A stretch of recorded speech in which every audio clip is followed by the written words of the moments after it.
नमस्कार बंधुरा तुम्हारा सबाई केमन आछो। आशा करी खूब भालो आछो। आमिও ভালো আছি। আমি প্রিয়া আজকে আবার একটা নতুন রেসিপি নিয়ে এসেছি। এতদিন তোমাদের সঙ্গে শেয়ার করেছিলাম পনিরের রেসিপি। আজকে রেসিপিটা হবে পটলের রেসিপি। তোমরা দেখে বুঝতেই পারছো। তাও আমি বলে দিচ্ছি পটলের রেসিপিটা হচ্ছে দই পটল। আমি কিভাবে দই পটল করেছি সব তোমাদের সঙ্গে শেয়ার করব। ভিডিওটা স্কিপ করবে না, পুরো ভিডিওটা দেখবে, তাহলেই বুঝবে এবং পুরোটা তোমাদের সঙ্গে আমি শেয়ার করব কীভাবে কি আমি ব্যবহার করেছি সব কিছু। তাই চলো বেশি দেরি করব না, তার ভিডিওটা শুরু করি।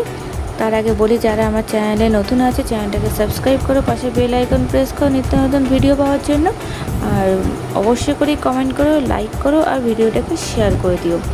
তাই চলো শুরু করি আমি কীভাবে করেছি দই পটল। সঙ্গে থাকো এবং পুরো ভিডিওটা দেখতে থাকো।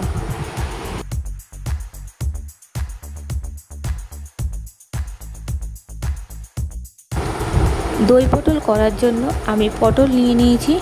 এগুলো প্রথমে জল দিয়ে ভালো করে ধুয়ে নেব। একবার আমি ধুয়ে নিয়েছি আর একবার ভালো করে ধুয়ে নেব, কেননা বাজার থেকে আনা জিনিস একটু ভালো করে না ধুলে সেটা খেতেও স্বাদ লাগে না। তার জন্য ভালো করে ধুয়ে নিচ্ছি।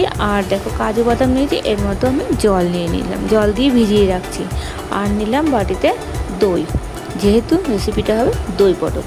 দইটা আমি ভালো করে ফেটিয়ে নেব। পটলগুলো নিয়ে আমি ভালো করে ধুয়ে কেটে নিয়েছি। একটু ভালো করে খোসা ছাড়িয়ে দেখো ওই পটলগুলো মাথাটা চিড়ে দিয়েছি। দুপাশে করিনি, এক পাশে একটু ডিপ করে চিড়ে দিয়েছি। তাহলে যখন রান্না করব মশলাগুলো ভেতরে ঢুকলে স্বাদ লাগবে খেতে। চলো এবং রান্নাটা শুরু করি। সঙ্গে থাকো, ভিডিওটা স্কিপ করবে না, পুরো ভিডিও দেখতে থাকো। কড়াই বসিয়ে দিয়ে আমি কড়াইটা একটু গরম করে হলেই আমি তেল দিয়ে দিলাম। সর্ষের তেল দিয়ে ব্যবহার করছি। আর পটলগুলো একটু ভেজে নেব লাল লাল করে। তার মধ্যে আমি নুন দিয়ে দিচ্ছি আর দিয়ে দেবো হলুদ। হলুদটা একটু বেশি পরিমাণেই দিচ্ছি, তার কারণ একটাই, আমি রান্নায় আর হলুদ ব্যবহার করব না। একটু ভালো করে নাড়িয়ে চাড়িয়ে নুন আর হলুদের সঙ্গে ভালো করে মাখিয়ে নিয়ে আমি এটা কিছুক্ষণ ঢাকা দিয়ে রাখবো। পটলটা ভাজা ভাজা করবো। পটল যদি একটু ভাজা ভাজা না হয় বা কাঁচা থেকে যায় তাহলে রান্নাটা ভালো লাগবে না, খেতেও স্বাদ লাগবে না। দেখো খুব ভালো, খুব সুন্দর ভাজা হয়েছে, তোমরা দেখে বুঝতে পারছো নরম হয়েছে, খুব ভালো ভাজা হয়েছে। এবার আমি পটলগুলোকে একটা পাত্রের মধ্যে তুলে রাখছি। পটলগুলো সব একটা পাত্রের মধ্যে আমি প্রথমে তুলে নিলাম। এরপর ওই কড়াইতে যে তেল ছিল ওর মধ্যে আর একটু তেল আমি অ্যাড করছি। রান্নাটা খুব বেশি আমি তেল ইউজ করব না, খুব কম তেলের মধ্যেই করবো। মানে অল্প তেল ছিল, আমাদের একটু তেল দিয়ে দিলাম। আর গোটা গরম মশলা মানে এলাচ, দারচিনি আর লবঙ্গ অ্যাড করলাম। আর তার সাথে আমি অ্যাড করছি কালো জিরে। আর একটা বড় টমেটো নিয়েছি। যদি ছোটো টমেটো হয় তাহলে তোমরা দুটো টমেটো নেবে, আর আমি বড় টমেটো ছিল বলে আমি একটাকে গ্রেট করে নিয়েছি।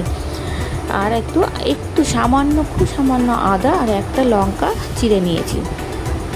এবং ভালো করে টমেটো, আদা আর লঙ্কা এগুলো আমি মিশিয়ে নেবো। আর তার মধ্যে আমি সামান্য পরিমাণ নুন দিচ্ছি। নুনটা এই কারণেই দিলাম, টমেটোটা খুব ভালো মাখা মাখা হয়ে যাবে। একটু ভালো করে নাড়িয়ে চাড়িয়ে নিয়ে জাস্ট কয়েক সেকেন্ডের জন্য ঢাকা দিয়ে রেখে দেবো। আমি এটা ঢাকা দিয়ে রেখে দিয়েছিলাম, তার কারণ দেখো নুন দিয়ে টমেটো আর আদা দিয়ে একটু ঢাকা দিয়ে রেখে দিলে টমেটোটা খুব সুন্দর মাখা মাখা হয়ে যায়। এরপর এর মধ্যে আমি গুঁড়ো মশলা অ্যাড করব। আমি প্রথমে জিরা গুঁড়ো অ্যাড করলাম 1 চামচ মতন। এরপর আমি ধনে গুঁড়ো অ্যাড করব আর 1 চামচ মতন। আর লঙ্কার গুঁড়ো খুব সামান্য অ্যাড করলাম, কারণ ঝালটা আমি খুব একটা প্রিফার করি না। আর আমার ছোটো বাচ্চা আছে, ঝাল আমি ইউজ করি না, তার জন্য খুব অল্প পরিমাণে আমি লঙ্কার গুঁড়ো অ্যাড করেছি। এর মধ্যে আমি সামান্য পরিমাণ জল দিয়ে দিয়েছি এবং খুব ভালো করে মশলাটা কষাতে হবে। যতক্ষণ না মশলা থেকে তেল বেরিয়ে আসবে ততক্ষণ মশলাটা কষাতে লাগবে। তাহলে যে টমেটো আর আদার যে কাঁচা ভাবটা থাকবে সেটা তাহলে চলে যাবে।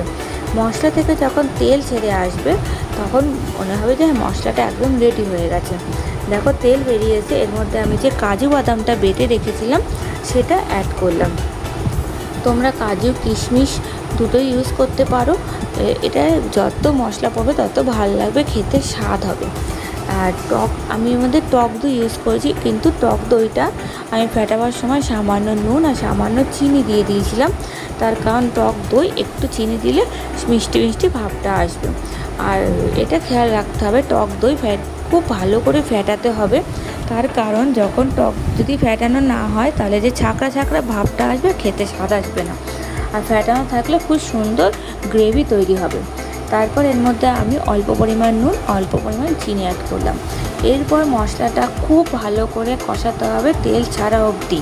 যতক্ষণ না তেল ছাড়াবে ততক্ষণ মশলা কষাতে হবে, তাহলে খুব সুন্দর স্বাদ হবে, খেতে ভালো লাগবে।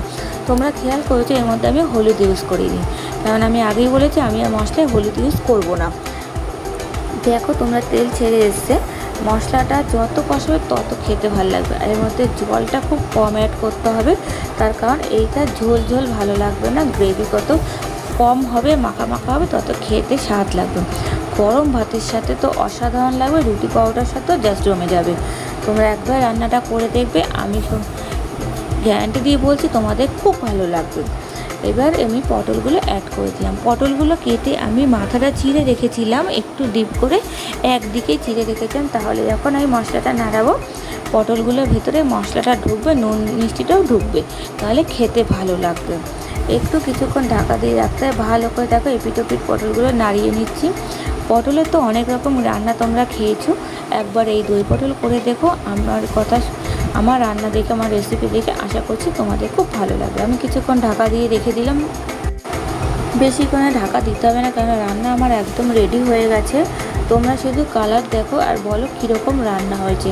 খাওয়ার স্বাদ তো পরে আসবে, আগে দেখি কেমন লাগবে তোমরা সেটাই বলো। আমি হলুদটা যে ইউজ করিনি, হলুদ দেখলে বোঝা যাচ্ছে, কারণ পটলের মধ্যে হলুদের পরিমাণটা একটু বেশিই ছিল, সেই কারণে হলুদটা ইউজ করিনি। এরপর এর মধ্যে আমি আর দুটো জিনিস ইউজ করব, সেটা হচ্ছে ঘি আর গরম মশলা।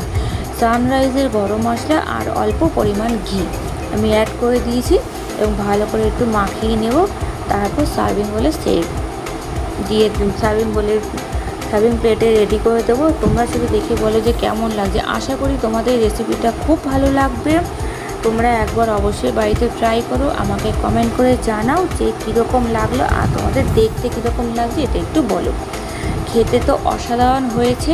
আমি রেসিপিটা তোমাদের সঙ্গে এই জন্যই শেয়ার করলাম যে আমার তো খুব ভালো লেগেছে, অবশ্যই তোমাদেরও ভালো লাগবে।